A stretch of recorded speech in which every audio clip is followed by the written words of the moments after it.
Hi, I'm Kaytlyn, And I'm Brianna. and welcome to the Readers Clubhouse, where we revisit our childhood favorite content. Brianna, today's Caitlin. book has a character that has a lot of things, a lot of similarities with me. Oh. Actually, just one similarity with me. I was like, In that, I was trying to think of I the mean, also, others. he's a dude, I'm a woman. He's an otter, I'm a human. He can fight, I'm very weak. Um, Yeah, your noodle arms. my noodle arms. I'm working on those noodles, okay? You are, yes. They're getting less noodly. They're actually anyway. But that's not what we're opening today's episode with. My No. noodle arms. No, Yeah, that today. was all about your noodle arms. Can you imagine if we actually opened an episode about my noodle arms? And that was something we talked Now about. it's my goal to figure out which one of our Oh, episodes I know will talk about exactly your which ones it can be one day. Uh-oh. Let's save that for later. Brianna, that's So gonna we be can in like surprise. a year or more Oh, if we make it well, that far. you better make a note of it, otherwise we're gonna forget. Gosh dang. I will have to put it on the Excel spreadsheet. Yes. No. My question today, Brianna, is about tattoos. Oh. Do you have any? I know this is a stupid question because I actually know what you have and how many you have, unless you've got a secret one that you've never told me about. And I almost actually really wish you do have a secret one you've never told me about. I wish also that I had a Oh, secret one. I know. I keep meaning to get a tattoo and then I spend my money on something else. That's yeah, generally how it goes. relatable. Um, right now, Hmm. the only tattoo I have is the one that is attached actually to the main series that we've been talking about on our podcast, Redwall, Yeah. and is my sister tattoo with you because Hmm. you also have the Yep. same tattoo. Also, shout out to my friend Warden, who was the one that drew it, and he hates that.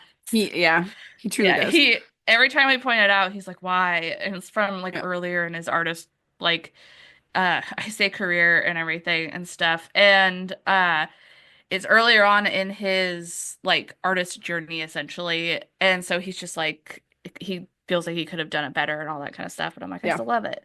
Um and so like that's the only one I have. It's of Martin the Warrior's sword. Yeah. So that one is the one that I've got. I really do my next tattoo I really want to get is of the Fresno Nightcrawler. Oh my goodness. And it's gonna be we have to coordinate this at some point, but it's gonna be my friend tattoo with Robin. Oh, cool. Because they're gonna get Mothman. Hmm. Because we have a friend Discord group and all of us go by the names of cryptids on it and stuff. And I'm the Fresno Nightcrawler because I was born near Fresno, California, or it's born in Fresno, California, which is one of the places that its little sighting thing was in and Hmm. stuff. And then Robin is been obsessed with Mothman forever and Yeah. stuff. So Two things. Can you explain yes. what a cryptid is? And can you tell us what the Oh, Fresno Nightcrawler is? so not the cryptid. The cryptid. The cryptid. Cryptids, for those of you that don't know, are sort of like supernatural creatures a lot of the time, or like alien-esque kind of a thing that people are like, I've seen this before, but we don't have any actual scientific evidence that they exist. So Bigfoot and the Mm-hmm. Loch Ness Monster are cryptids. Uh, and so like the Mothman is another really big one in America specifically. And he was cited in like I think it was Vermont. I can't remember. Hmm. It's Vermont or Virginia. I can't remember which V state. Yeah. They have a statue of him, and his most distinctive thing about him on a statue is his butt. It's very big and West shiny. Virginia. It's West Virginia, of course. West Virginia. But going to the Fresno Nightcrawler, I love the silly little dude. He doesn't look so, they don't look so silly in their little like footage people have of him and stuff.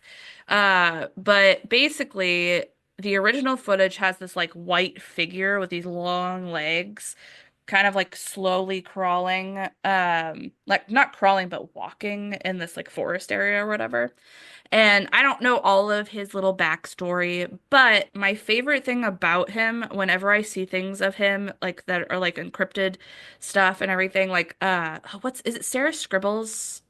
Uh Hmm. Yeah, she does like her little figures. She also yeah. does a cryptid Hmm. short Comic. and her a little cryptid comic that has all the cryptids in it. But the thing I love about like the way she draws the Fresno Nightcrawler and literally anybody else that ever draws uh Hmm. the Fresno Nightcrawler is it's basically just a white pair of pants Hmm. is what they look like. And it looks like a sentient pair of kind of pants running around often being a little chaotic and stuff, but you can interpret the Fresno Nightcrawlers however you want. But it doesn't have many sightings. It's not as like big as Bigfoot and stuff, Yeah. but still, it's one of my favorite cryptids because it's near where I was born, and it's just a silly little guy that's like a pair of pants. Brina, I have to share this with you in this Okay. moment right now. Can you see my screen? Yes. That's one of my favorites so much. It's for those of you that can't see it, which is everybody because this is not a visual podcast. It's a picture. It's from Sarah Smalls, right? Sarah Anderson. Sarah Anderson, the webcomic artist. She draws a lot of little cryptid stuff, but she drew a Fresno Nightcrawler with red heels on. Yeah. Chef's It's so kiss. good. So good. I This love is also the chupacabra. yeah, and the Mothman. So good. Yeah. Also there's ones where it's I saw one recently and it was Mothman getting stuck on a with a porch light and Bigfoot comes to save him and stuff. And it's like, come on, buddy. So This good. one's this one's I don't know which cryptid this is, but it says, "Have you heard the That's legend of Mothman?" that's Bigfoot. Oh, it's Bigfoot talking to a ghost. Is he only appears to humans before a disaster? The ghost is like, "Whoa." And then this woman is cutting her bangs and lurking outside the windows, Mothman. Yes. You guys So should definitely good. check out Sarah Anderson because she is very funny and her little comics are really Yeah, relatable. She does a lot also absolutely. about like anxiety and just being a Yes. human, but they're always quirky and fun and silly. Um, Yeah. and she also actually But does work like serious work in other arenas. I've not read yeah. any of her serious stuff if I'm being honest because I like little quirky things, but Yeah. there's a lot of Even really fun stuff. her cryptid stuff is like weirdly relatable when you're Yeah. like these beings that don't really exist, but everybody kind Hmm. of thinks they might, kind of a thing and stuff. Hmm. So, yeah. Yeah. Sorry, Hilarious. back to you. We went on a cryptid rant. I could talk We about did, that yeah. forever. Man, we should You make a short episode one day just talking about random stuff. I don't know. we should Um, yeah, absolutely. yeah, I It mean I wouldn't be have short though. I know. You're Sorry, right. you talk about your tattoos. I have 5 tattoos. And actually got Yeah. one recently with a friend. So I have sword with you. Mhm. And then I also, oh my gosh, hold on, I have to always like tap them. I have a lotus flower on my like collarbone sort of chest. I don't really know what this particular part of the body is called. Right there. Yeah. I do think Um, it's just your chest. It's a little bit harder with women because we've got something attached to the chest. okay. Something large Okay, for a lot Brianna. of We're gonna people. move on. Okay, Okay. moving on. Oh Lordy. And then I have a cross on my forearm as well as a stamp with the Three Musketeer swords. And then I Hmm. have the sun from Tangled tattooed on my Yes. right arm. We'll talk about Tangled one day because it is actually my favorite Disney movie, and there's a lot of nostalgia for me that comes from that as sort of the um I don't think it was the first of the new Disney era, but it was the most significant for me Yeah. of the newest Disney era. Oh my gosh. And I've got like a bajillion more than I want to get. A lot of them are like song lyrics or Bible verses or poems, or lines from poems that I've got. Yeah. Um, my most significant one that I really, really, really want to work on, is a stained glass window Mm. lighthouse, inspired by a band I've loved for a long time called Rhine Collective. I was gonna say, when you said stained glass, I was reminded for another time recently you talked about a stained glass piece. Yes. Are you And I kidding? was I like, wouldn't get that oh, tattooed. I would not get that one tattooed, but I want a like like a 2 foot by 4 foot picture of Yeah. stained glass Jesus in space deflecting asteroids Yes. from my favorite podcast. Thank you, Midnight Burger. One day, um, I didn't will. go very long into the episode before you said something about Midnight Burger. Excuse me, it's been like 10 minutes, okay? And also, I don't talk about it every single podcast. And also, nobody from that podcast even listens to this, so it doesn't No. matter. It's fine. I was I'm too thinking, nervous to put it into the Discord on like the fan Discord. too It makes bad me I'm not a part of the nervous. Discord. I was gonna say last episode I had this idea that we should do a Midnight Burger counter. Oh, I see. Yeah. It's not going to be that many actually because No. I try not to mention it all the time because I am mildly You have obsessed with it. self-restraint. Yeah. Anyway, Brianna, should we talk Continue. about the book Sorry. that we're talking about instead? We should Sure. probably get into book stats and then the summary because y'all are going to want to buckle in. This summary is I'm sorry, guys. It like was the really longest hard. one that we've done so far, other than the first one, The first one was because you were was rambling. worse than this. It was Yeah. rambling. This one I tried to stay on topic, and Kaytlyn, you'll have to let me know if it's any better compared to like the first one, Yeah. Don't worry. and When stuff. you begin, I'm going to look at the clock. I'm going to see how Okay. long it takes. And then I'll be like, well, dang, that was a long time. But why don't you get into our stats and so we can get into the summary so that we can get into the discussion. All right. So this one, Taggerung, is the one that we're talking about this time around. It's also a little bit of info. It's now referred to as the Taggerung. I'm very confused by that because like older versions, I was saying like older covers just say Taggerung, but Yeah. then I also on love re the way you say it. Taggerung, Yeah.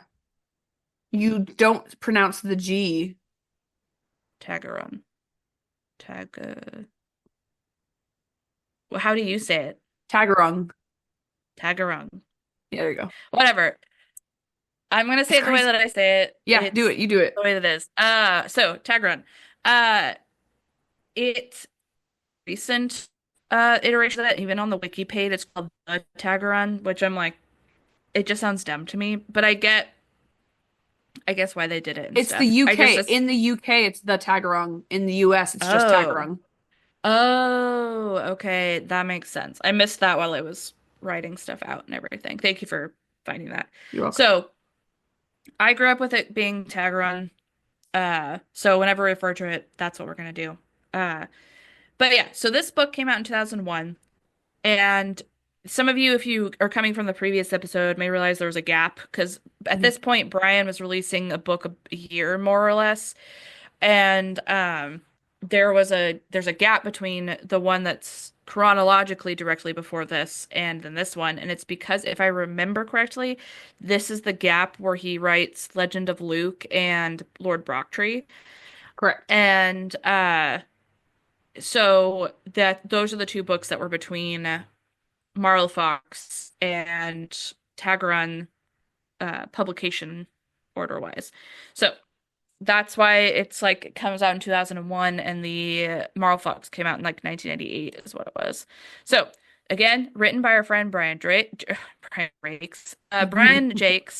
It's fantasy fiction and it is a middle grade type of book and stuff. But again, anybody can enjoy it. So I'm just gonna get right into the outline, and Kaytlyn's gonna time me, and we're gonna see how this goes. So, All right. ready? Oh, wait for it. Oh, Hold on. Okay, I'm ready.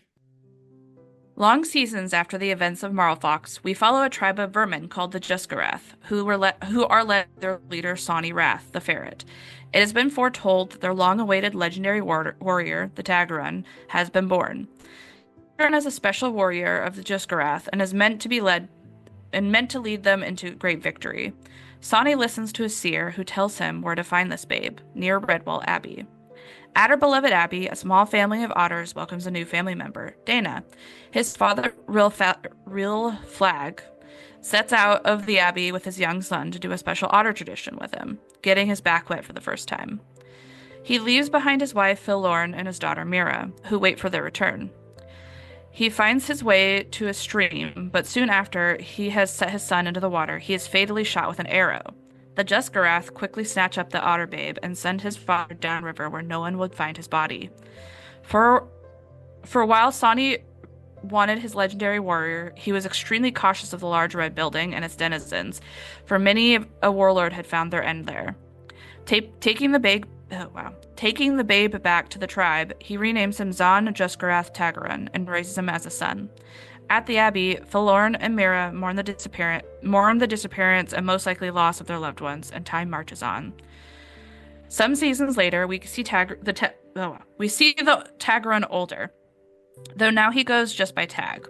While he did grow into a big, strong warrior who could take on anyone, he is reluctant to kill, which makes Sani angry. The child he had raised would not mold into what he wanted him to be, and this undermined all that had been foretold. After an argument, Tag runs away with Sani after him, but Sani is betrayed and killed by another of his horde, a stoat named Antigra, whose husband he had killed years before. She uses the chaos to put her son in charge, and sends him off with a few others to hunt the Taggerung. On the road and free of the Juskarath finally, Tag heads towards the mountain in the distance, since he'd never been to them. But he also finds his dreams filled with images of people he doesn't remember and a red building that feels like home. While traveling, he runs across help in various places, but namely in a new friend with a harvest mouse named Nimbalo the Slayer, who he saved from a snake. The young mouse swears that he could have handled it on his own, but decides to tag along with Tag. They run into many hardships along the way and other new friends, but find themselves heading in the direction of Redwall. Behind the companions, the newly named leader of the Juskarath, Gruvin, have been following the otter, but to no avail. Many of their companions are lost, but a few still survive. No one likes Gruvin, who is spoiled and ignorant, so two of the party sneak away and head in the direction of Redwall. At the abbey, Mira has grown into a young and intelligent otter maid. While she and her mother dearly miss Rilflag and Dana, they do their best to move forward and live a peaceful life at the abbey. But Mira finds herself in the midst of a puzzle sequence that seems to be connected to the old abbess Songbreeze, who has been gone for many seasons. Krega, the only one left from the old days, continues to lead the abbey again in the absence of a leader. The puzzles all seem to be pointing toward who could be the next abbot or abbess. But this is cut short when two of the Dibbins find themselves kidnapped by the Juskarath vermin that seem to think Tag had already gone to the abbey. They demand the abbey folks send him out, though no one knows who they are talking about. Tag and Nimbalo arrive as conflict is heating up, but they are separated, and Tag is mistaken for an enemy due to his tattoos and clothing, and Nimbalo is captured by the vermin outside. When Tag hears this, he demands the abbey dwellers let him free so he can save his friend, and in his race to save him, he grabs Martin's sword. He goes after the vermin and kills them, but not before he is mortally wounded. He is found by the skipper of otters, and while unconscious, his sister and mother recognize him for who he is, Dana. Skipper tells them he knows someone who can help him, and he takes him to an old otter healer, and he promises they will be back by the end of the season. Soon after this, Krega, who is quite old at this point, begins to fade, and she heads off into her final resting place, but not before she names Mira Abbess. Meanwhile, Gruvin, the incompetent ferret who would be Juskarath leader, has run back to the clan, finds no one is there. He quickly learns that their clan was absorbed into another, under Rogan Bor the fox. Gruvin lies and says he killed the Taggerung, and Rogan would like proof of this, for he is not a stupid fox. They headed off to the Redwall. They head off to Redwall Abbey. Finally, fall has arrived, and now Dana, once the Taggerung, has fully returned home to Redwall. The healer removed all the markings that would distinguish him to the Juskarath, including the birthmark that he had since he was a babe. Rugen's horde soon arrives, and even Gruvin insists Dana is the Taggerung. Even though Gruvin insists Dana is the Taggerung, he no longer has any of the markings that would prove to the horde leader that he is who he said he is. He goes mad and is killed. But now Rugen thinks that he can take Redwall. But unbeknownst to everyone, the army of Salamadashran is upon them, led by Rosanna the Wise. They thrash the army and chase them off, and then Rosanna pays his respects to his one-time teacher, Krega Roseeyes. Thus ends the Krega saga. Oof. Actually, it wasn't that long. It was only 5 minutes, so. Oh, okay. Usually it's about like 3.5 minutes, maybe 4, Yeah. but 5 is like pretty average actually for us. Also, you were a bit choppy internet-wise through that, but hey. Oh, no. Life goes I don't know on. what's going on. Yeah, hopefully. If you, I did also stumble a couple of times. I mean, that's okay. That it totally happens. Yeah. Um, okay. Again, it's a Redwall book. Loads of poetry, loads of Yes. songs, loads of singing. It's Absolutely. fine. Yeah. I don't want to talk about that too much. What I do want to talk about is the quote unquote quest that Yes. Yeah. Mira gets sent on by Yeah. um Craiga. Um what I love about spoilers obviously for this book. If you're Yes. like, I Yeah. don't want to know what the answer is, then you just are gonna have to stop listening to this episode. Um, Probably wanted to do that before I did the outline I mean, it's fine. or You actually the left summary. out some pretty, well, I would consider important details, but that's Yeah. okay. I You doing had, my best. I know, you had a lot to work with in this one, Yeah. especially. Yeah. Um, First off, the Mira finds a scrap of fabric, essentially, and it has this weird word on it, which is like Hidagal or something like that. And Yes. Yeah. then she continues to find a series of fabrics. There's these little clues that bring her to different fabrics, or other people will find them in random places, and they know that Mira's looking for them. And Craiga just sort of is like, "Oh, weird. This is crazy. I don't know how this is happening."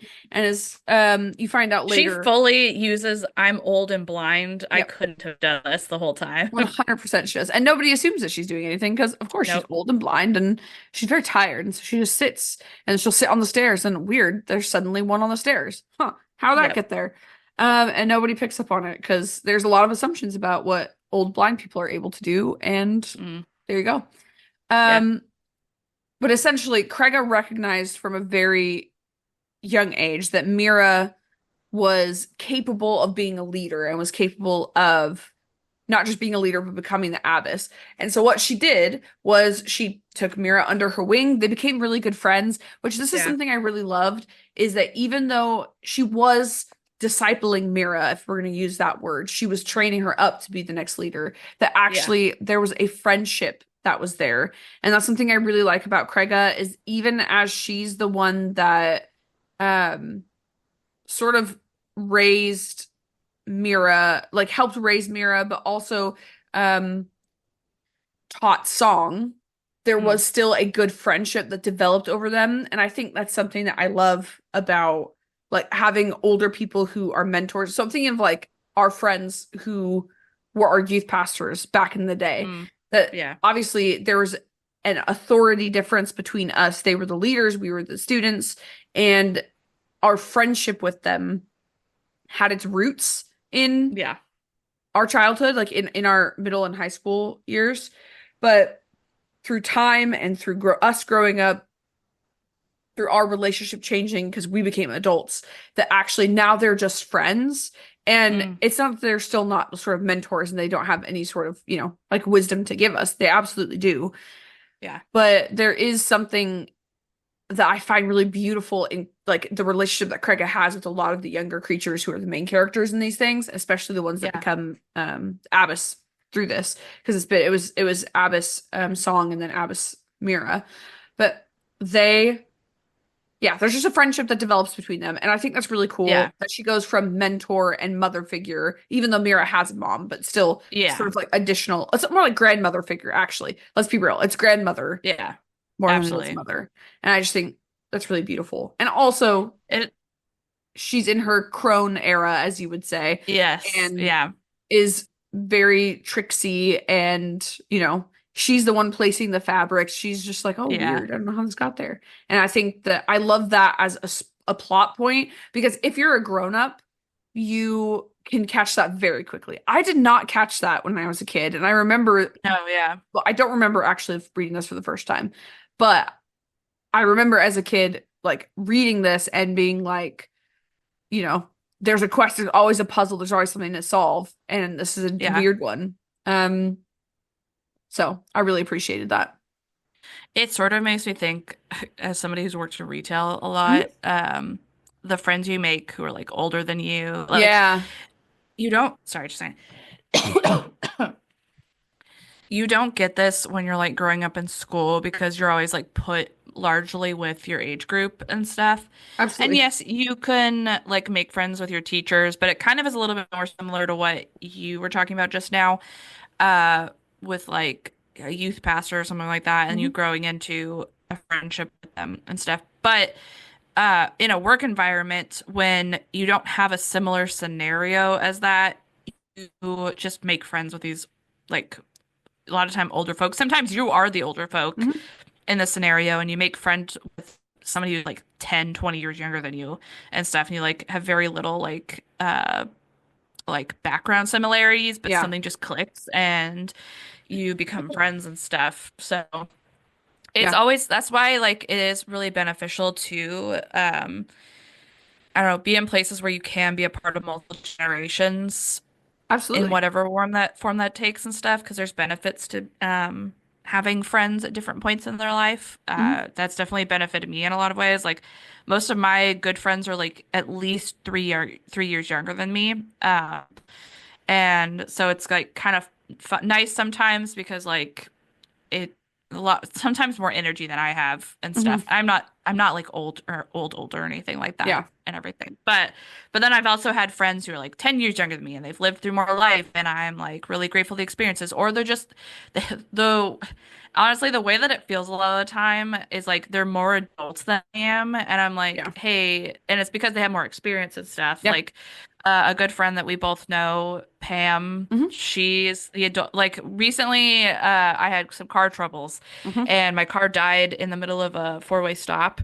And we called Pam and Pam came and helped us and Yep. stuff. And it definitely like is always nice having that person like that's had experienced that kind of thing and is calm under pressure when you've not Yeah, really experienced something like before and you're panicking. yeah. So that's the nice thing about having like multi-generational friendships Hmm. is those experiences. And then you can also do that for another person when they're also going through similar things down Yeah, the line and stuff. Yeah. 100%. It's been one of my favorite things about being at a church. And one thing is being in small community or smaller churches, even for me, is that you really become friends with the people that are around you, the people that have gravitated towards the same place. And just, yeah, having those friends. I've got friends that are, I think my one of my close friends right now is 26 years older than me. Like that's a whole lifetime older than me. And I think it's just really cool. And again, even talk about Pam, talk about there's a lot of people. And I think this is what I love about Craiga and in sort of Marl Fox and Taggerung is that she isn't just this leader that's sort of elevated and unrelatable, but actually she's a leader that everybody loves and cares for, but also respects and says, okay, you've got authority and we Yeah. love you and respect you. And there comes a point when you have to step into that authority and say, no, this is what's going to happen. This is where we're going. Yeah. But she also is valued so much by the people because she's wise and she is entirely capable, even though she's blind. Yeah. Um, and she also then becomes friends with people. That it's not just you're the authority, we don't talk to you. You're sort of there's a distance between us and you, but actually she just says, no, no, no, no. Like we're friends, and yes, there's moments I have to step into the authority in that relationship because I am the leader of the Abbey in the interim until we find a new abbess or abbot. But Yeah. for now, we're just friends. And I think it's really cool. Absolutely. Um, Yeah. I also like that what the all the Hidagals and Idagals and Bidagals, because they're all these scraps of paper have um like these little acronyms on them and nobody really understands what they mean. And Yeah. I don't have access to the book at the moment because the library app that I use and actually the library servers are just down right now, which is absolutely bananas. Um, but essentially it's a list of things that for no, they're open. It's open. I got it, Brianna. Now I have to scroll. So this is it's a list of qualities. So it says, I, Song, daughter of Jangler Swifteye and Mother Abbess of Redwall, do leave these thoughts of mine to be read by the creature who is chosen to rule the Abbey in my stead. humility is the thing a good abbey leader learns. So this is the Itagals are all this is the thing a good abbey leader learns. So it's humility, Yeah. patience, wisdom, understanding, friendliness, and strength. Courage, Yeah. compassion, fairness, decision. She reads a bunch of them. But and then the final list of fabric that she finds, the final list is it's ICMATOTROA are the letters. Mm. And it's I choose Mira as the otter maid to rule our abbey, Yeah. That's which right. was the final thing that is just really beautiful that Craiga wrote, 'cause Craiga's obviously the one that's doing this. So Yeah. it is just another one of those sort of quest things. I think it shows how brilliant Craiga was and also the relationship between Craiga and Mira. So now Yeah. world building and story. Mm. This is this book was one of my favorites when I was a kid. And I can tell Mm. you that's true because when I moved to England for the first time, I took two or three Redwall books with me. And I know Yeah. two of them were Marl Fox and Taggerung. I can't Yeah. remember if I took another one. I don't have the whole set, Yeah. but I've never owned the whole set. And so I think I might have been missing a couple of them. I'm not fully sure. Yeah. One of the things I really love about this book in particular is it introduces the Juska Wrath, or Yeah. the Juska Vermin is what it introduces. Now, I don't remember, it might have been Rock Tree I think it was because I vaguely remember you talking about that. that there was a Because there was another squirrel. one It was a that squirrel was, leader who was yeah. called Juska. Yeah. I And I was think. like, okay, crazy. Like I didn't read these in order when I was a kid, in like publication order, so I don't No, yeah. remember. But Lord Brocktree was written the year before this. So Mm. for me, where I probably read this one first for whatever reason, and then, stumbled upon Lord Brocktree at a later point in time, and I didn't notice these things. But as Yeah. we're rereading them in the weird order that we decided to reread them, Yeah. we really should have just picked chronological or publication. I don't know We what should we were have. thinking, but we crazy. Um, Yeah. he reuses that name, but in a vermin context. Literally the Yeah. next book that he wrote. So for me is, let's say it's a couple of years that I read this, so I don't remember or whatever, but even a couple of months that I'm like, whatever. But the year, it was probably written the year after he finished writing Brockstreet. Because I know that like between finishing writing it and actually publishing it, there's time. But Yeah. like, do you know what I mean? That's crazy. Yeah. It is crazy. Especially because most of these all came out within a year of each other and Yeah. stuff. So it's like, wait, why did you choose? I mean, he does reuse a lot of things, like Yeah. not plots. That's a lie. He uses plots, but not like continuation or Uh-huh. connections as frequently as he honestly could have. And but he reuses like names and Hmm. places and certain things in interesting ways, and that definitely is one of them. It's Yeah. like, why did you go from that to this? And I don't know. It's hard to Especially tell. because in this particular story, and if I remember correctly, we never see Juska Vermin ever again. Not It's that I remember of, yeah. But it makes it very prevalent in this one that Juska are not just that tribe. It's a multiple tribe. It has a history. It has like a culture. And like literally that was one of the interesting things that I found out like that I something I found interesting about this one because I didn't remember this part honestly that deeply. Mhm. I actually misremembered a lot of stuff. Like I thought Mhm. Sonny was a rat, and I Mm. thought he had kids already, and those were pe people that Tag had like um competed with and stuff. But Gotcha. like completely misremembered some Yeah. things and stuff. So it like that was why when we went back, when Greuven went back Hmm. and was like, oh, this other tribe, oh, like. absorbed our old one. I was like, oh, cool. We actually get to see another tribe. Yeah. There is like, there's evidence that this is a multiple tribe thing. You didn't just like, oh, we're the whatever. And then that there was actually like another tribe that they interacted with. Mhm.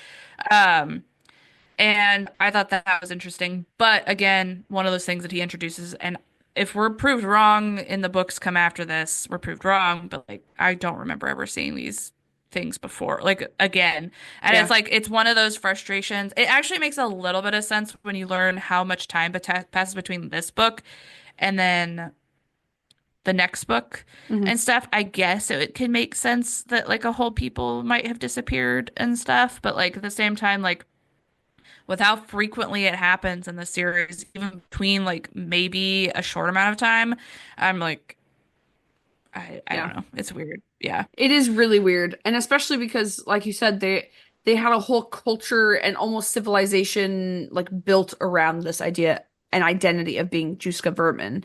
And it Yeah. was, talking about tattoos, and it's because you're identified as one of these vermin by your tattoos.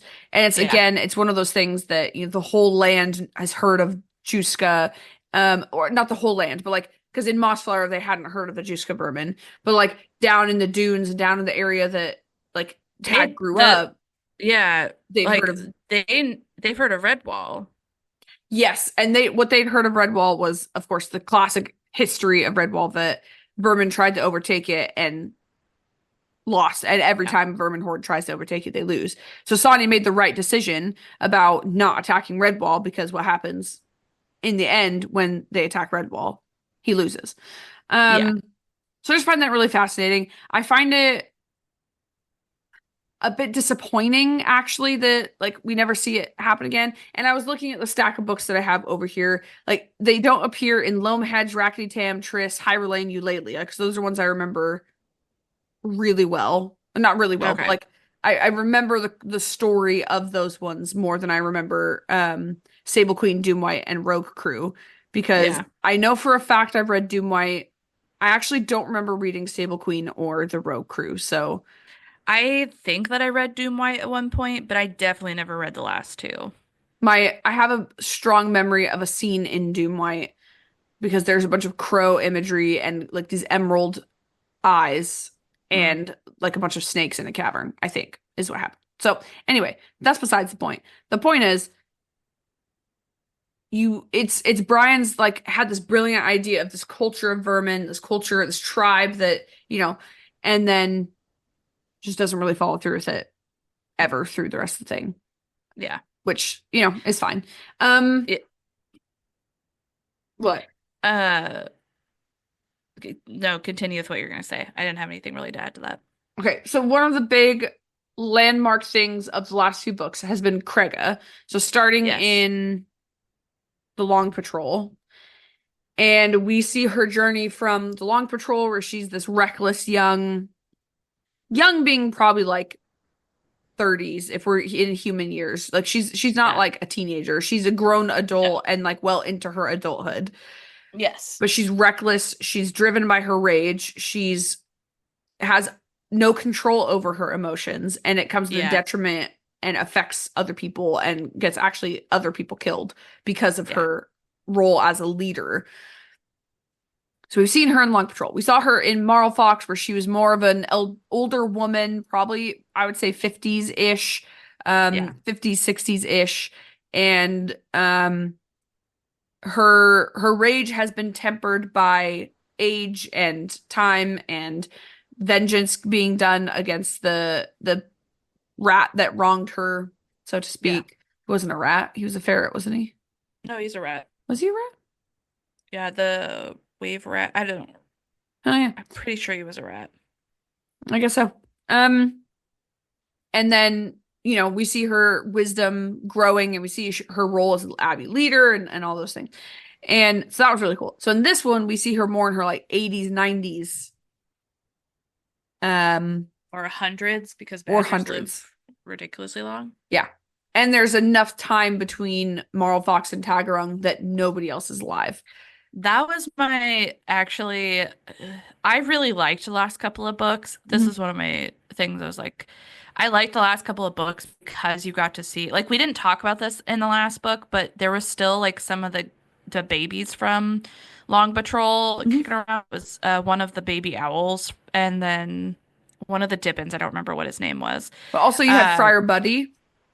oh, He Friar Buddy. he had been a Yes. young squirrel in the first one, and then he was Yeah. now um an old friar. Yeah. So I'd really liked that. And I get Krega still was like alive and everything, but I was a little bit disappointed that we didn't get to see an older song, Hmm. uh, or any of the other characters and stuff from that one Like older, Dwapple. uh, like Dwapple. I actually was thinking that Dwapple, because he'd done that where it's like the little silly, like Arvin, like he'd been a little crazy little kid and then became the warrior of Redwall and Or stuff. And Rollo. then Rollo, yeah, love Rollo. Cool. Yeah. Um, so like we got to see this happen multiple times, Hmm. and then all of a sudden this one, and then the next one, we'll talk about that more when we get to the next one. There's absolutely no chance of that happening because there's a huge Yeah. gap between Taggerung and Triss. Yeah. It's like hundreds of years kind of Yeah. a gap and stuff. But this one, I was just like, we didn't get to see anybody else and everything. It was just like such a long time between that. Literally, when Song died, it was a little annoying because it was basically cookie cutter in some ways of what had Hmm. happened with Song, where it's like we haven't had a. It was a little bit shorter time, but like Hmm. we haven't had a leader in years now. And Yeah. then all of a sudden, this new, young, smart, intelligent woman shows up, and she's the one and Hmm. stuff. And I love both Song and Mira. They were great Absolutely. choices.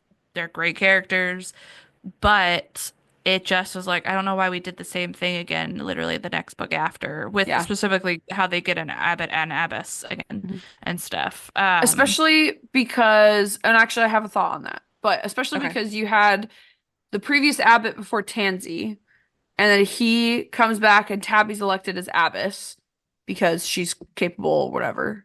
Tansy. What did I say? We said Tabby. Tansy. Yeah. Tansy's elected as abbess. Wow. Yeah, Um, and then she dies, and Arvin is abbot for a little bit, for a and little then bit. Yeah, Arvin dies. yeah. So the reason I think they didn't elect a new abbess or abbot in that time is because of Krega. Because Krega is a leader, and because she's the Hmm. one that's an interim, and everybody wanted Krega to be abbess, but she's like, no, I'm not going to Yes. be. So I think that's why, especially the gap between Arvin and Song was, it was short. It was only probably, let's say, 10 seasons or something like that.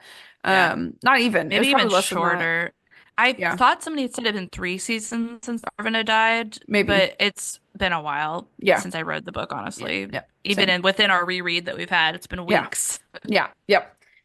So then between Song and Mira, we don't know how long exactly, but long enough for Yeah. all of the old crew and all of the young crew and anybody of that generation to be gone. So we'll Yeah. give it Which like, I'm like, that's such a long, ridiculous amount of time to have. Like, I'm like, I get wanting to skip ahead a couple hundred years, which is the next bit and stuff, mhm, but like, you've made it just long enough that it's like everybody else died, but Krega, who'd already yeah, been pretty old at that point in the previous book, yeah, uh, is now like everybody's dead. It's the same thing they did with Bella though in Outcast, where she was like she'd outlived, but she already was like the timeline of characters' ages yeah. doesn't make Especially sense even. Badgers. Absolutely, yeah. I'm like, why is this person still alive? Hmm. Like, why does it never happen with any of the other creatures? Why Hmm. are they all like dying off within a semi-reasonable time period and Yeah, stuff? yeah. Yeah. It's crazy. But I think it's important. Obviously, we have to talk about Krega because this is where Krega dies. Yes. Yeah. And So we've moved on to characters now. no, I'm still in the world building story Oh, okay. because it's a part of the story. I because the characters we Okay. usually talk about faves and least fave, like we'll get into Yeah. that. But Okay. I specifically want to talk about the story, like the plot points of Krega's death and the Okay. like with Rossano coming in, like talking about Yeah. that kind of Okay. thing. Um, so story wise, you have The vermin have arrived at the Abbey, as Brianna said in the summary. They are like, send out the Taggerung. The Abbey's like, what are you talking about? We don't know what a Taggerung is. What language are you speaking? And then Tag and Nimbalo arrive. Tag is assumed to be a vermin because of his tattoos and Yeah. clothing, as Brianna said, and Yeah. then is put in prison. Now, he's freaking out, like, let me out. Why am I in prison? I know I look like a vermin, but like, I'm not. I swear to you. And then Nimbalo is captured, and they're like, we have one of your mice. And Nimbalo's like, I'm going to kill you because one of you is the one that killed my father. Yeah. Tag then is trying to escape, but can't. And actually, it was the severe nurse sister who most of the book has been a bit. Opposition to a lot of stuff. Opposition is great because I was gonna say antagonistic, not quite that way, but No. she's an older mouse who isn't down for shenanigans, Yes. and she does have a bit of judgment to pass on Mira because Mira's young and everybody keeps looking to her for leadership things, and this mouse is just like, why are we all? She's young, and we have other people that are in older and have more experience and more wisdom. Why are we Yeah. looking to her? And but what I love is the redemption that you see her work through this story is she's the one that releases Tag from prison Mm. from okay, not really prison, but like from the cellars He was and trapped basically in a says, cellar, yeah. yeah, go help your friend. And then when Mira becomes Abbess, when that's sort of clear that that's where that's going, she's a strong supporter of Mira. And I Yeah. actually love that especially because this mouse, I cannot remember her name. It starts with a V. I can't remember it, but she respects, like, super respects Krega and Krega's authority, and has Yeah. absolutely been, I imagine, a huge um supporter of Krega being Abbess, but she doesn't. Yeah. However, when she sees Mira leading, and when she sees her step up into this role, and when she sees that Mira is the one that Krega chose to be the Abbess, this female mouse is just like, yes, okay, I'm on board with Mira. And after she proves herself, and after sort of things happen, like I really appreciate that as a character. Her So name is Sister Alkanet. Alcanet, okay, so the V, Yeah. I was thinking still Viola. You're thinking of Viola, yeah. Yeah, so Alcanet, thank you. You're right, Sister Alcanet. So then Alcanet lets Tag out. Tag goes, kills the vermin. He's mortally wounded. But oh, okay, sorry. I'm skipping ahead because what happens is the vermin are out there, and what they're doing is they're trying to keep the Redwallers' heads down. But Krega steps up to speak to the vermin and Oh, say, yes. hey, we don't have a Taggerung. I don't know what you're talking about. You need to leave. We also don't have Yeah. valuables. Like, that's not who we are as people. You need to go. And the one of the vermin, who's a really good archer, shoots Krega Yeah. with a bow. And she's sort of falls back, and she's now gravely wounded. Yeah. She's wounded and fading is the sense that you get from this. Yeah. And Tag goes out, does his thing, finish them. But they're throwing a celebration for Krega. And it's just the whole scene is really Yeah. sad, and I want to It read it is. because I'm a sad, sad person. There's a hare in here called Boorab. He becomes the music master of Redwall. And that's important because he's his probation is finished. Krega says, okay, I establish you as a musician. And Krega says, Krega lay back and smiled fondly. Nothing mournful or sad. So Boorab basically says, I want to play a song as celebration for my being elected as the lead musician here. And she's like, what is your pleasure? A ballad, a dirge, a song of unrequited love. What do you want? Krega lay back and smiled fondly. Nothing mournful or sad, if you please. Play me a rousing old marching song so I can remember the good old days when I ruled the hares of the long patrol at Salamandastron. A special favorite of mine was the Ballad of the Boiling Water. Do you know it, Boorab? So he says, of course, yes, I remember it. He starts to sing. He sings, I'm not going to do that. Except, okay, I am actually going to read part of it. It says, there was Colonel Stiff and Sergeant Biff, who had a wooden leg saw. And in the lead, oh yes indeed, stood Lady Rose-Eyes Crega. There was the Corporal Black the Big, Lance Jack, and myself a half year shorter, a small fat cook with a dirty look at the Battle of the Boiling Water. As the drums on the hurdy-gurdy, which I loved as a play on hurdy-gurdy, a hurdy-gurdy, hilarious. Yeah. As the drums on the hurdy-gurdy boomed out and Redwallers pounded the tabletops to the jolly marching air, Crega went back in her mind. She was young and strong, her sight was perfect, and she was striding the dusty flatlands at the head of 1,000 young marching hares, carrying her enormous axe pike. No day was too long then, no march too tiresome. Like smoke, a dust column rose in a plume in their wake on that high, far-off day long ago. She hummed the jaunty tune, reveling in the summer heat, glad to be alive and so full of strength. Smiling and nodding to her trusty officers, everyone dashing and perilous, the sight of their faces delighting her. Sight, what a glorious gift it was. Blue skies, the sun like a golden eye, watching over white mountain tops, green valleys, clear meandering streams. The misty figure of Boorab's grandsire appeared before her on the march and threw her a gallant salute with his saber blade. All present and correct, marm. Where to now? Crega heard herself saying, into the setting sun, over the hills, and far away. Boorab's voice and the music of the hurdy-gurdy faded slowly as she marched off into the sunny afternoon long gone. Boorab sings another stanza of the song. It says, Mira was holding the badger mum's paw and felt her slip away at the end of the second verse. The otter maid sat at her friend's side, still holding her limp paw and staring at her smiling face. Crega looked so peaceful and happy. Boorab finished his song, bowing and posing outrageously as the hurdy-gurdy groaned and wheezed to a halt amid the cheering and stamping of applauding Redwallers. Sister Alkanet saw Mira sitting dry-eyed at the badger's side, looking into her still face. Sensing something was wrong, the sister hastened over, followed by Thilorn, who nodded to Boorab, indicating he should sing the song again as an encore. No beast noticed, amid the gaiety, what was going on at the bed beneath the Martin the Warrior's tapestry.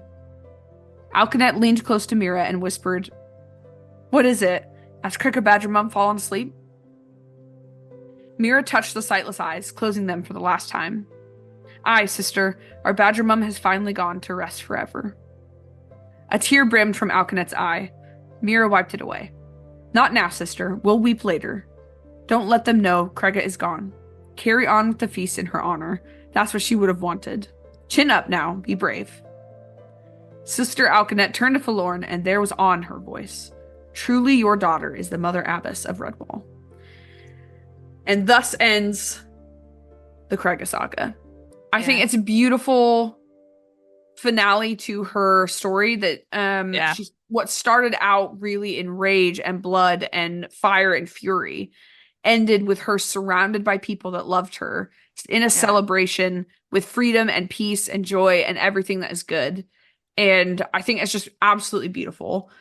And then the imagery of her going off into the sunset with 1,000 hares marching at her back. Like it was the time of her life that she loved and I imagine missed very dearly. Of course, she loved her time at the Abbey. We know that. You can tell she loved it. But there's something about on the march, full, like eyes full, having her axe pike with her at the head of an army of young hares who were all gallant and perilous.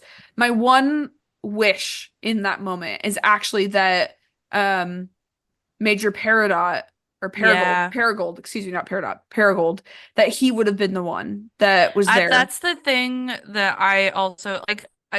Just for everybody to know, literally, I wasn't expecting to feel emotion hearing Kaytlyn read it, and I did, and I was not expecting that at all. I was like, I read this recently, I felt emotion then, totally makes sense. I'm tired right now, and all those other things, and I still felt emotion listening to her pass on and stuff. And like, I wish that they would have had, like, I wish they would have tied it almost in with that vision that baby Rossano had when he was little, like all those people that had passed on, we got to see them again, like naming Rockdraw or like any of the other people that had died in the Long Patrol and stuff. But yeah, that still still was a very impactful scene and stuff. It's But yeah, so sorry, continue. moving. It's It just, is. and also for Mira, Yeah. like to have the wisdom of like actually in this moment there's grief and we need to recognize there is grief, but actually we can celebrate the long life that Craig had and the major impact she Yeah. had on our Abby and how like important Craig was not just to their generation but to the generations and generations before, Yeah. because of her long lifespan, obviously. And what I also, we talked about this a little bit, maybe off podcast. I don't think we talked about it on podcast. So at the end of the book, there's Rug and Boar, the fox, comes to the Abbey and basically says, I want proof that the Taggerung is dead. And Yeah. Dana, who's an otter fully now and has no tattoos or markings on him, basically says, yes, the Taggerung is dead. Grubin's the one that killed him. Oh, I forgot And that he had said he yes, basically because corroborated him. Yeah. yeah, because the one who kills the Taggerung becomes the Becomes Taggerung. the Taggerung. Yeah. So Grubin was like, "Oh yeah, I killed him." And then Ruggenbor is like, "You're literally a liar. Like we have to Yeah. go. I want proof of this. If you actually killed him, Yeah. I want proof." And so Grubin's like, "Ooh, okay." But you're right. Grubin does recognize he sees Dana and recognizes the voice, but he can't put the two Yeah. things together. He's like, "You don't look like the Taggerung, but you sound like the one I grew up with. So I don't understand what's happening here." And then Yeah. when Dana says, "Yes, he killed the Taggerung. That is totally true. Absolutely." Ruggenbor then kills Grubin and he Yeah, that's becomes the right. The Taggerung. Taggerung. Yeah, And that's that's why right. he's like he smiles for the first time ever, essentially is what the book Yeah. says. And then he says, "Well, I've got 500 vermin at my back. Why don't I just Yeah. take the Abbey now? I could just do Yeah. it." And then that's when Boo Rab is like That's looking my off into the distance. my second And favorite part. I know it's just so good. And he shouts Eulalia, and everybody shouts Yeah. Eulalia. And that's when you realize that there's a oh no, maybe there's 300 vermin. There's 300 vermin because there's 500 hairs at Rosano's back. Mm, And okay. he sends some off. He basically spanks the vermin and sends them away. Yeah. Which might have actually been something that one of the Dibbins that was at the Abbey had said. I can't remember. But Rosano sends the vermin crawling on their hands and knees away That's right. and Yeah. with like a bunch of hairs. And then Rosano's also like, I came here to pay my respects to Craiga, to say Yeah. goodbye because she raised me, but I'm not gonna stay. And everybody's like, wait, why aren't you staying? He's like, I have 500 hairs. I can't stay here. You Yeah. don't have enough food in your Abbey for you to feed 500 hairs. And Yeah. what I love is the when Mira sees Rosano and she's just like, whoa, he's ginormous. Yeah. He's okay. So funny. So Rosano stood with Dana and Abbess Mira watching the vanquished enemy raising a dust cloud over the plain. As she curtsied lightly, Mira noticed that she did not even come level with the badger's waist. So she's not a short creature, but Rosano is so big that she doesn't even Yeah. come like it's like the 3-year-old that I live with my friends, Oh, my yeah, friends yeah, and the 3-year-old. She doesn't well, yeah, she doesn't even come up to my waist. That's like if yeah. I was the Badger Lord and Yeah. little friend was that's crazy. First of all, the Yeah. size comparison in that moment. Um, so it says Rosanna knelt and kissed the Ottermaid's paw respectfully. Fate it was, Mother Abbess, that in a dream of Craiga Rose-Eyes. She told me that her seasons had run. Craiga had a great and loving heart. I have made a long march from my mountain to visit her resting place here at the Abbey of Redwall. And then he, of course, yeah, so the Badger Lord's warm, dark eyes smiled. She nursed me. I don't know why his eyes had to smile. Was he not smiling also? I don't even know. These are questions I have sometimes. Yeah. Yeah, I don't know. It's this. We get to see Rosano. Yeah. We saw him for the first time in Long Patrol, which was written a Yep. few years before this. And then you see him in the introduction and so the prologue and epilogue of Brocktree. Lord Brocktree, because he's the one telling the tale of Lord Brocktree. Yeah. And then you see him here. And you and I have talked about this, possibly in person, definitely in person, possibly on the podcast. I can't remember because we talk a lot. Yeah, Okay. And we've been it's recording a true. lot, and I can't remember Yeah.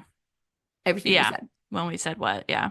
But we don't get to see Rosano as his full Badger Lord form. We see Nope. him as a baby, and at the end of Long Patrol, we see him for one slight chapter as a As like a young, teenager. yeah, a teenager at the mountain. You see him in his prime at the mountain in Lord Brocktree.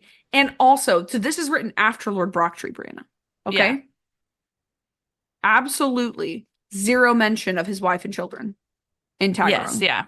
Yeah. They literally, here's my thoughts. Either they just don't, either Brian forgot that he wrote them, which, We were talking about this on the last one, though, about sometimes authors just forget things and decide to write. And I'm like, yeah, yes, but also when you're doing a story that heavily connects to each other for whatever reason, especially something like the last, like literally from Redwall chronologically until this one, there is a connection with a character at least yeah. every single time and stuff. And in that one, and that's one of my other things. We talked about this, I feel like, with Salmon from before Mhm. because it's very big other set piece basically in this Yeah, world of why do sometimes it made sense sort of in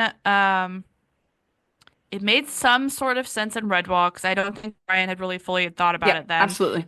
Then Mossflower came out and that was set in the past and they met it and our only that was our first introduction to Mountain and there was like Yeah, it wasn't what it became. It was like literally it was one Badger Lord and a handful of hares who were even like they couldn't fight because it was like a family of hares. And right. then we get Madame right after that and it's Hmm. not mentioned at all and everything, though we do get to see some badgers and that and Hmm. stuff.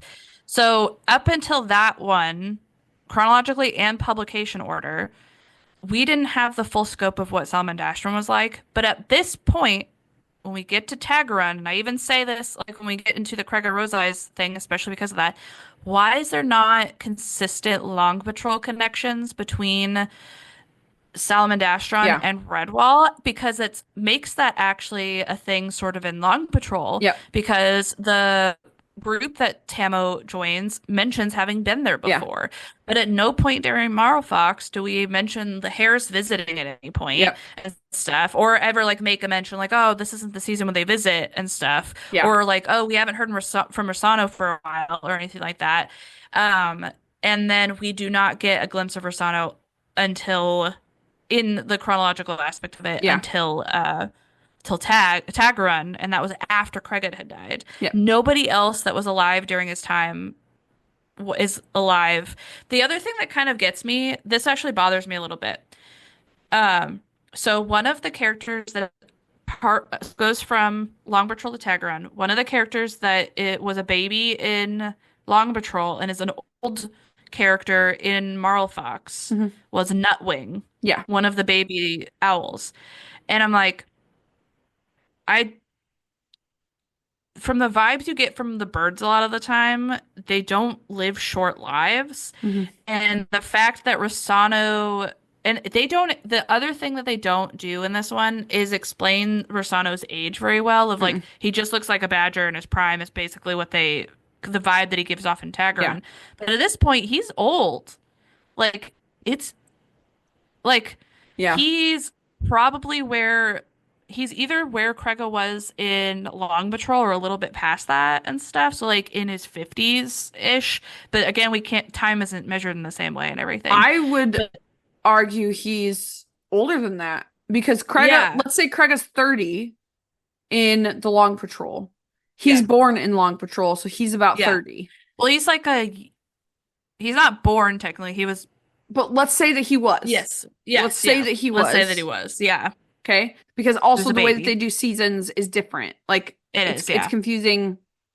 It's hard to because let's use human terminology. Yeah.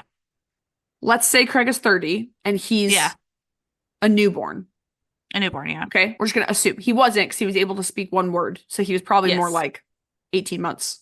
Yeah. Um Actually maybe like a year because they could actually start speaking a little bit before Yeah. that. But um if let's say she's 150 Yeah. in Taggerung because she's Hmm. very old, Yeah. he would be 120 still. Hmm. Okay? So he should be quite old, even though Craig is significantly more ancient. Like she's got, Yeah. the 30 plus years on him, but he should still be quite old. He shouldn't Yeah. be in his prime. So in Lord Brocktree, that's what I was saying. It's weird that his wife and children are not mentioned literally at all. Because Yeah. in Lord Brocktree, he's got a wife, he's got two kids, and they're babies. The kids are babies. So Yeah. theoretically speaking, actually Rosano would have been ancient Badger Lord of the mountain, and maybe his son had come back to rule the mountain, or maybe his daughter had come back to rule the mountain, or maybe, as they kind of mentioned in the book, that the brother and sister would rule together. Mm. I think that was a brief mention in at the end of Lord Brocktree at the Okay. epilogue that they would like rule together or something like that. I can't remember.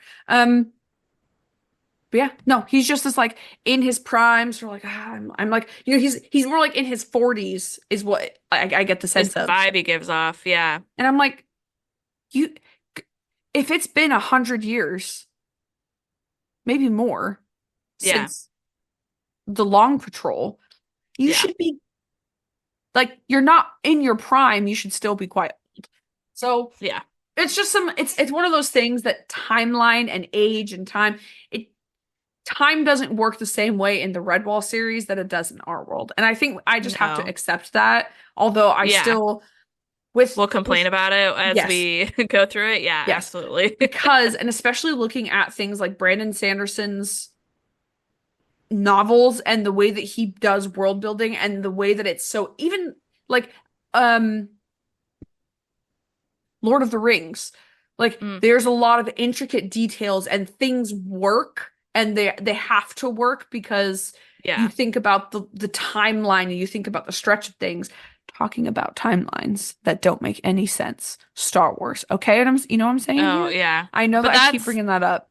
the But part of the thing with Star Wars though, it's hard we really can't compare it to other things because it's gone through so many different creative hands over the years that that's really where the holdup is. It's not about like Brian largely like Brian was the one that wrote in this. Brandon Mhm. Sanderson was the one that wrote in his series, except for some other stuff that he's done. But Star Wars specifically has had multiple hands, multiple owners, multiple input. And so I completely don't like, I also feel the same way about it, but it's hard to compare it to these because didn't have the same people every time it's tried to but do stuff.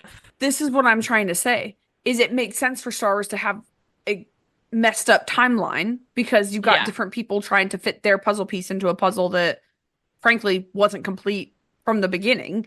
So they're just Yeah. making up puzzle pieces at this point. And some people are Yeah. like, well, all of our puzzle pieces have sharp edges. And then another person's like, well, all of ours have round edges. And it's like, that's not how puzzles work. Okay. They Yeah. have to all be the same shape or same like They have to connect. they have They to have to fit connect. They have to together. make Yeah. sense together to create the fuller picture of what. So you can still add on, but make sure that they're all actually fitting and not you're not just Yeah. doing what the 6-year-old does, which is yep, or the 3-year-old does. This probably goes here, and I'm just gonna shove it in until it actually fits. And I'm like, that's an edge piece. What are you doing? You shouldn't be doing Yeah. that. Actually, she did her own 48-piece puzzle the other day by herself. Wow. Like it was a unicorn puzzle. I was very impressed.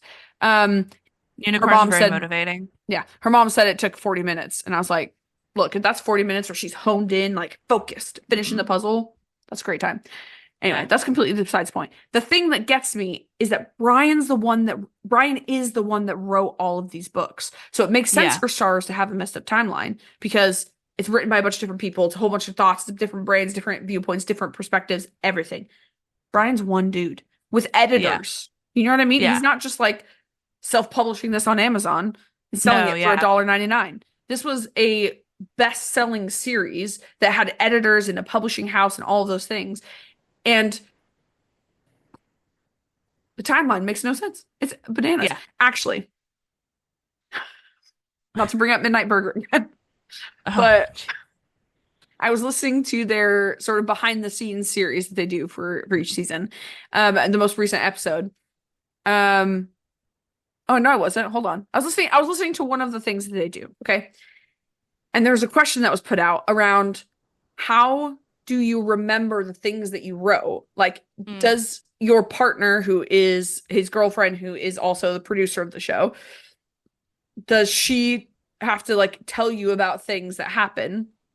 Do you have notes? Like, how do you remember the things that happen so that you do have continuity in the story that you're creating, especially a story that is a monthly audio drama where yeah. he's writing the scripts and they're recording like in the month leading up, you know what I mean? So there's it's Yeah. not all written out. He's writing it. It's an ongoing process. And so Yeah. somebody asked, how do you keep track of all that? And basically the response was he's got a PDF with all of the scripts. So if he needs to find something that happened, something that said, he has it. He's got notebooks that he writes in all his ideas and those kinds of things. So there's all that. But also Finley, his co-producer Finley, she was like, no, he does just remember things. Like generally, I don't have to remind him of anything because it is just in his head. Yeah. Keep Because it in mind. that's actually, that kind of is funny because I have a like a counter thing with that Mhm. of the other end where an author that I follow who's an adult romance author and stuff has like m these multiple series. One of them I may have talked about this a little bit already on the previous episode. I can't remember. But she has a longer running series under a different pen name Mhm. that is like 14 books in right now, and she was doing a like an Instagram post and was explaining like I don't remember if she said she had autism or ADHD, but like she Mhm. has some sort of like neurodivergent thing. Like that's one of the reasons why she puts out a book every year is because her brain is locked in Yeah. and stuff. But the thing is she doesn't remember everything, and Mhm. she's like, I rely on my editors Yeah. to be my lore keepers basically, Yeah, because if they absolutely. didn't, I just write whatever the heck went through my brain. And it's like it's really nice that Joe's brain like retains that information and that's his the way that his brain works, but then other people's doesn't. And that's why you need, if you're going to have an intricate series with like multiple interconnecting things, even if Yeah. the story doesn't build off each other, like with Redwall, um, honestly, you kind of need lore keepers. At least Yeah. I that's the way I prefer to, because I love when we take a piece of information from book one and it's book 15 and that becomes relevant, or like that kind of a thing and stuff. Don't read a lot of longer series as much as I Yeah. used to when I was younger, so it's like usually they're like shorter kind Yeah. of series, like whether it's page wise or book number wise and stuff. But I still love, even in those shorter ones, when an author remembers to bring back something they introduced from book one or that kind of a thing and stuff. Or it's like, yes, we're making a reference to something that was really impactful in book Hmm. two and it's now book 13, and that still is very impactful to the characters or the Yeah. scenario or whatever and stuff. And there's some times where that happens in the Redwall Yeah. series, but overall, it's almost like Brian was going off totally off of vibes Yeah. most of the time, Absolutely. and I enjoy those vibes. Like some of these books, I will reread again in the future, but like generally, the overall Redwall series Yeah. like is lacking a lot in certain Yeah. areas with like connectivity Yeah. and Continuity. that kind of thing, continuity. It kind of goes Hmm. back to what we talked about this before the podcast started, but with Outcast, Hmm. and how there were some really good parts in it that Yeah. just were not executed well. Hmm. And it was like, I was like, I almost feel like somebody should have gone through it a couple more times, like Yeah. editing wise, or like he should have done a few more drafts and Yeah. stuff. But I don't know. Yeah. It's very interesting. Again, Yeah. I'm not a professional writer, but I am somebody who consumes a lot and Hmm. also does my own writing for other things and stuff. And it's Yeah. like I may not be an expert, but I've definitely realized how important it is sometimes when you're doing something larger to understand your own work or have other people understand it, because then they hold you accountable in that scenario Yeah. too. Uh, and just like how much it brings to it and stuff. And Hmm. again, there's nothing wrong with just vibes. Like Yeah. vibes can be a lot of fun, but when you're doing a Absolutely. series that emphasizes time Yeah. and the passage of time and those kinds of things, I feel like it's important to keep it. I totally agree. And it's Yeah. one of the things I love about Brandon Sanderson's novels. I know they're chunky. I know they're dense. It's not just that they're long, it's that they're intricate and detailed. They're Yeah. not quick reads because there's so much in them. And Yeah. especially his Stormlight Archive series, there's 5 books that are over 1,000 pages each book, and that's not Yeah. including everything in his Cosmere universe. But one Hmm. thing you can tell is that he's not just writing it by himself. He has editors, beta readers, his wife. He's got all these people that are checking things for him and double Yeah. checking and triple checking because as he's putting things out there, he's building this universe. And yeah, so I really appreciate it. Yeah. I also appreciate how much work it takes. And the thing Yeah. we have to remember about Brian is that he was old when he started writing these, Yes. Yeah. This and book came out 10 years before he died. yeah. And he's got 1, 2, 3, 4, 5, 6, 7, 8. We've got 8 more It, before the last book that he wrote in this series. yeah. And yeah, so it's definitely one of those things that at this point in time and through these, he's older, he's writing them for kids. So, he's not writing this to Yeah. be analyzed by adults. Kids aren't paying attention as much to the things that us as adult readers are. Yeah. Like we mentioned, like we didn't notice a lot of these things when we were Mhm. reading these as kids. That's why it would be a series that I recommend to parents. Like Absolutely. if their kid was into a series that uh they wanted more, I'd still recommend it to them. But Mhm. like as an adult, I probably wouldn't recommend it to another adult so much, except for as like a nostalgia thing, or I'd recommend a Mhm. couple of the books in the series possibly, but I wouldn't recommend it fully as a series. I absolutely would because I would Okay. just be clear, like if you're looking for a complex read, this isn't it. This No, is yeah. if you're looking for a read about vibes, this is it. If you want Yes, yeah. cozy woodland animals with sometimes conflict but a lot of friendship, this is the Yeah. series for you. If you want hospitality, friendship, good versus evil, easy to read, fun, quirky, funny, this is the series to read Yeah. because it's really good. And yeah, okay. We've talked a lot. We've talked about a lot. Who's your favorite character? Ready, go.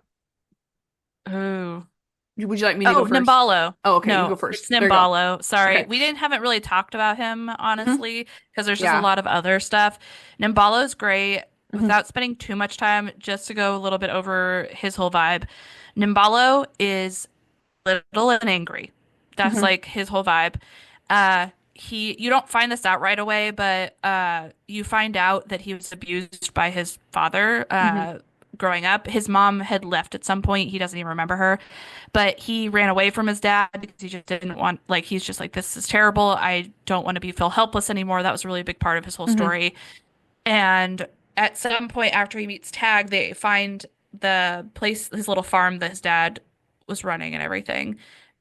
Yeah, so they find the farm and they realize his dad was killed, and then you find it's connected to the Juice Garath that were following Tag, all this other stuff. And Nimbalo was able to get his revenge for his father's death, because despite the fact that it's it's very interesting because I feel like it was a good take on abuser and victim, and then also the complicated relationship between a parent and a child, even Hmm. when it was abusive, and like that connection you have with them and stuff. It was a good look into that. But also it was nice because Nambalo just wasn't weak or Hmm. anything, or just like he was like, I don't want to be a victim anymore. And so Hmm. that was his like determination. He's wild, he's unapologetic, he lies out of every part of his body about Hmm. like what his whole backstory is and stuff constantly. And he doesn't like show real emotions, but when he does, it's like really big. And his relationship with Tag is so important throughout the story because Tag never was that close with anybody, and he has this new friend who Hmm.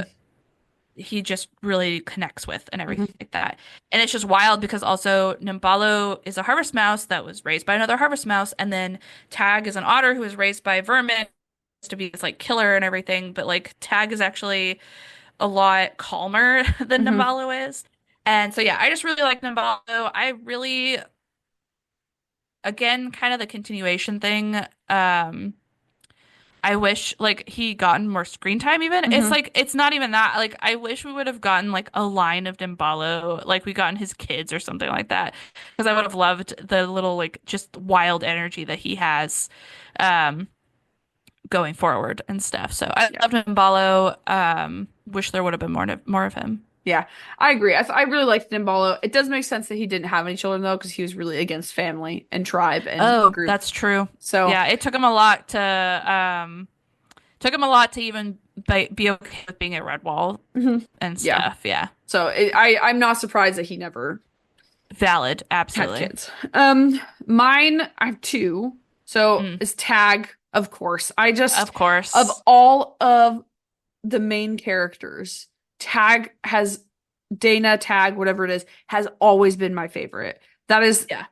like for the law. That's yeah. I love Taggerung more than I love any other book because of Tag being the main character, because of Dana. Yeah.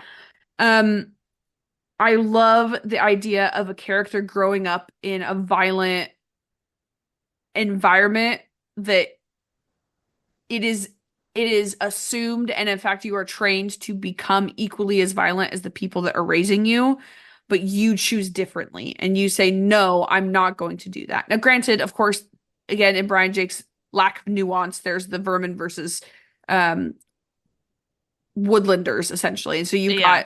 got, there's an innate sense of woodlanders are always good, vermin are always evil, and Yeah. there's no nuance there.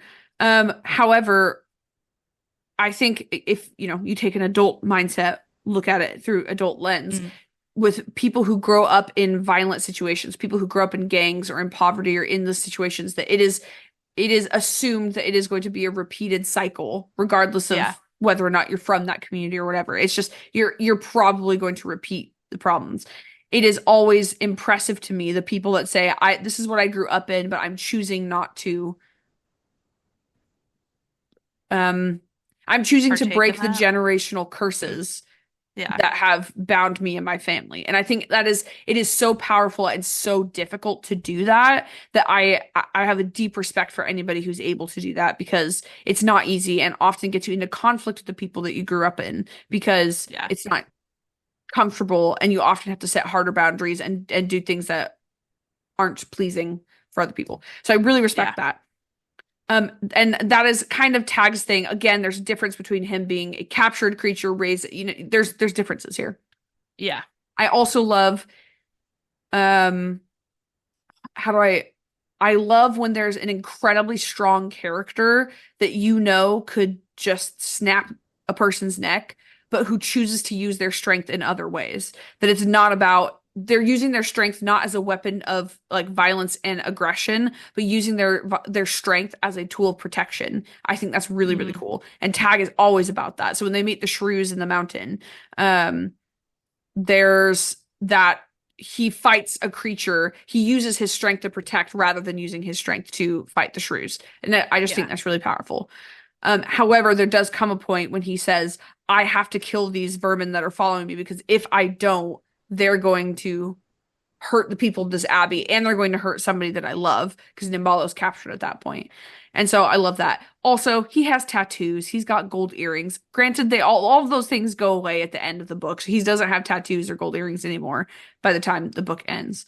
Um, Yeah. and as a other side of the coin, I guess, as on the other side of the coin, you have his sister Mira, who is the other main Yeah. character of the book. And I love that dual perspective that you get with Mira being the main character of Redwall story and Tag being the main character of the sort of journey that you're going through. Yeah. Mira is strong, she's wise, she's brave. She is so sad that her brother is gone, and her grief changes and grows as she changes and grows, and there's Yeah. still that exhaustion from the grief of losing her dad and brother when she was young. She was probably like 15 or Yeah. whatever when her father and brother were killed slash taken. I'm pretty sure she was younger than that. Oh, she might have been younger. She just didn't seem like she was no longer a Dibbin. She had just gotten out of Dibbinhood, is I think Yeah. at the beginning of the book what they said. So whatever age that is, let's just call it maybe 12, I guess. Um, but she was still pretty young, but also she Mhm. wasn't as young as she could have been. Yeah. But just the wisdom that she exudes, the strength that she exudes, it's different kinds of strength between her and Dana. And I love that. I also love that they're reunited and that Philorn, their mom, gets to see her children like together again. And I think that's really Yeah. beautiful. So I think Tag and Mira, and also I will say this is such a big book for me. So when I was in high school, I didn't write a book, but I wrote an outline for a book. And the main Mm. character's name was Mira because of Oh, this. It's spelled differently, but yes, yeah. it's where I got this. And I loved Yeah. it's a book that actually I would love to finish one day. I like to sit down and actually write. I just don't have the time or energy or like capacity to sit down and devote to actually writing a book. Yeah. And to not just writing a like I'm really good at ideas and story point, Mm, like plot yeah. points, but there's a lot of detail that has to go into things and descriptions of things. And it's the descriptions of things that I just don't care about. I'm like, I don't want to Yeah. have to describe this room. I don't want to have to describe what the people are wearing. Are you kidding me? No. Um, that's all. So, Yeah. yeah, Brianna, we've hit the end of our episode and it's finally Yeah. time. What is your nostalgia rating for this? I'm gonna give it a 4. I probably would bump Marl Fox up to 4.5 for me. Coming to the end of like the Krakus saga and stuff. Mhm. Compared to this one, not because I thought this was like worse than the other one, but just nostalgia vibe wise. I liked Marl Fox better, but this one was really still a really big one for me and Yeah, stuff. yeah, absolutely. I think I have to give this a 10 out of 5. Of course. It's the one I remember the most because I've read it the most. It has my favorite main character. Yeah. Yeah, it is, I think, my favorite Redwall book. And even there's other ones that I also really love, like Rackety Tam, Hyrule Lane. Those are ones that I really loved. Which are coming up. Which are coming up. Yeah, I just Taggerung.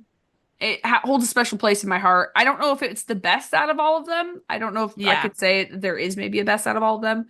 I know which one is my least favorite out of all of them, which I would argue is the weakest. But um, Is it still it's Outcast? Outcast. Yeah, it's Outcast. Yeah. But yeah. So I think it's good. I think I really enjoyed it. And that's all I have to say. Do you have any other thoughts Yeah. before we say goodbye and get to reading Wrap this up. Triss? No, yeah. Um, no, it's speaking of Triss, mentioned this a couple times, but there's a huge chunk of time between Mhm. the end of this and that one. So we're like in a whole new age essentially for Yeah. Redwall and all the surrounding areas around it.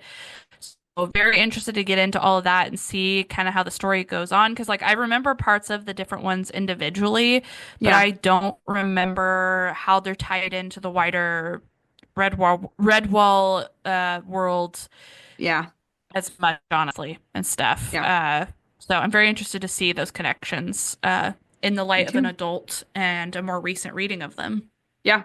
Absolutely. Yeah, It's definitely going to be very interesting yeah, because I remember absolutely nothing about that book. So I haven't started it yet. I'm going to probably this weekend, but yeah. I'm actually excited because I remember less about that one than I do Doom White, which is crazy because Triss came out a lot sooner.